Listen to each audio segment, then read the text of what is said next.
আসসালামু আলাইকুম ও রাহমাতুল্লাহ। সম্মানিত আমার প্রাণ প্রিয় ছোট্ট বন্ধুরা, আশা করি তোমরা ভালো আছো।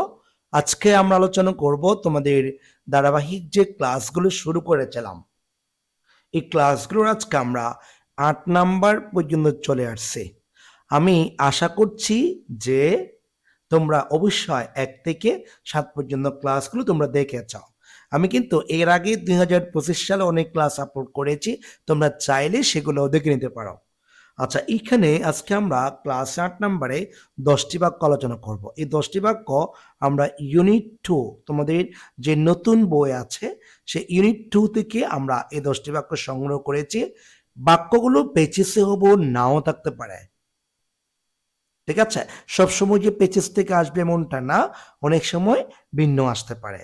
তো আমরা আজকে হয়তো বাইরে থেকেও নিয়েছি বা এটার অনুরূপ করে অনেকগুলো 10টা বাক্য যোগ করেছি। 10টা বাক্য তোমাদের বোঝানোর চেষ্টা করব। প্রথমত যে বাক্যটা আমরা দেখতে পাচ্ছি, বাক্যটা হচ্ছে we dash to go to school বা go to school garden regularly. ইংরেজিতে কতগুলো শব্দ আছে, যে শব্দগুলো কখনো কোন একটা বাক্যের মাঝখানে যদি আপনি খুঁজে পান, সেক্ষেত্রে ওই বাক্যের মধ্যে যদি শূন্যস্থান থাকে, তাহলে বাক্যটাকে আমরা প্রেজেন্ট ইনডিফিনিট টেন্সে রূপান্তর করব। যেহেতু রেগুলারলি আছে, সেহেতু আমরা এখানে একটা শব্দ বসাবো। শব্দটা হচ্ছে গো। আমরা গোটা যখন এখানে বসাবো, যেভাবে আছে সেভাবে বসাবো। বা এই গো এর সাথে আমরা কখনো এস বা ইএস যোগ করতে পারবো না। কেন পারবো না?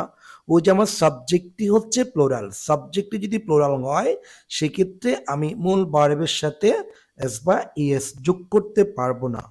কখন পারবো? যখন সাবজেক্টটি থার্ড পারসন সিঙ্গুলার হবে। আশা করি আমরা বুঝতে পেরেছি।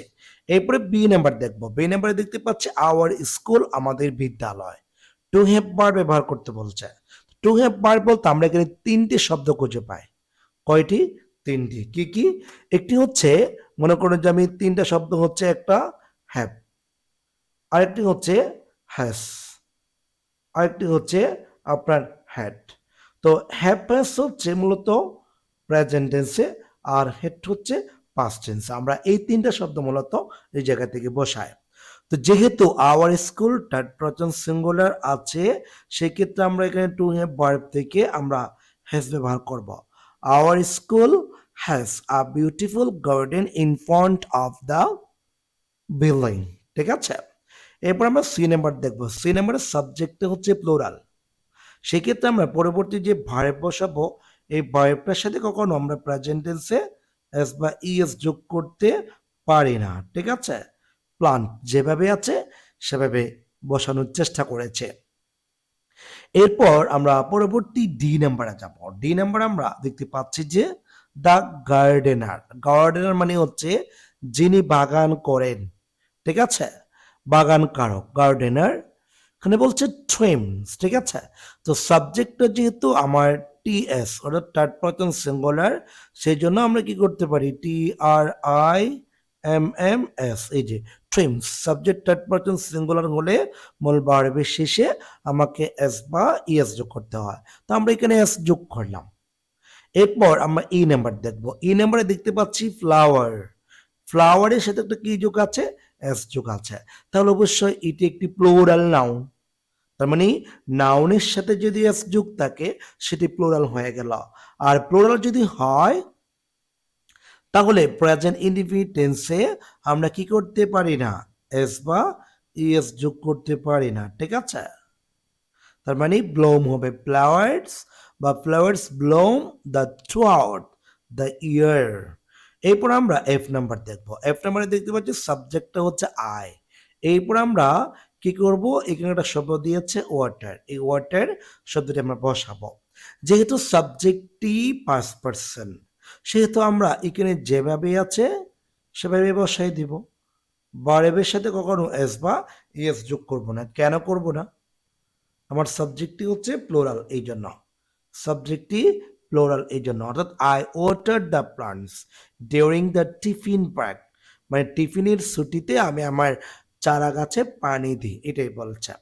এরপর আমরা জি নাম্বার দেখবো। জি নাম্বারে সেম কথা, দ্য গার্ডেন, বাগানটি, ভেরি কালারফুল ইন স্প্রিং, ঠিক আছে, বাগানটি থার্ড পারসন সিঙ্গুলার, এই জন্য আমাদের যে লোক আছে এই লোকটা আমরা যখন এই জায়গাতে বসাবো অবশ্যই যোগ করতে হবে।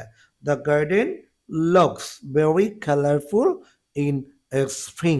আশা করি আমরা বুঝতে পেরেছি। এরপরে আমরা এইচ থেকে যে পর্যন্ত তিনটি বাক্য দেখছি। এইচ নাম্বার সাবজেক্টটি হচ্ছে ফার্স্ট পারসন প্লোরাল। আচ্ছা, এরপর এখানে কি আছে? ফুল আছে।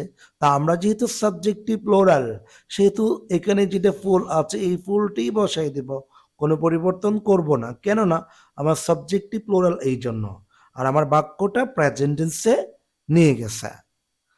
আচ্ছা, এরপর আমরা কি করব? আই নাম্বার দেখবো। আই নাম্বার আমরা চেষ্টা করছি যে মাই ফ্রেন্ডস। আচ্ছা, মাই ফ্রেন্ড বলতে একজন বন্ধু, কিন্তু যখন তো এস যোগ করেছে সেটা আর কি থাকলো না, যে থার্ড পারসন সিঙ্গুলার থাকলো না, এটি কি হয়ে গেল? প্লোরাল। এখানে একটা শব্দ দিতে হবে, যে একটা শব্দটা হচ্ছে টু হ্যাভ। ঠিক আছে, আমরা এখানে মিস্টেক হয়ে গেছে, টু হ্যাভ হবে। আচ্ছা বলুন তো, সাবজেক্ট যেহেতু প্লোরাল এখানে বি থ্রি হয়ে আছে, বি থ্রি, তাহলে অবশ্যই এখানে একটা আমাকে কি বসাতে হবে? হ্যাভ, হ্যাজ অথবা হ্যাড, এখান থেকে কোনো একটা শব্দ আমাকে বসাতে হবে। যেহেতু প্লোরাল সেহেতু আমরা কি করব? হ্যাভ বসাবো।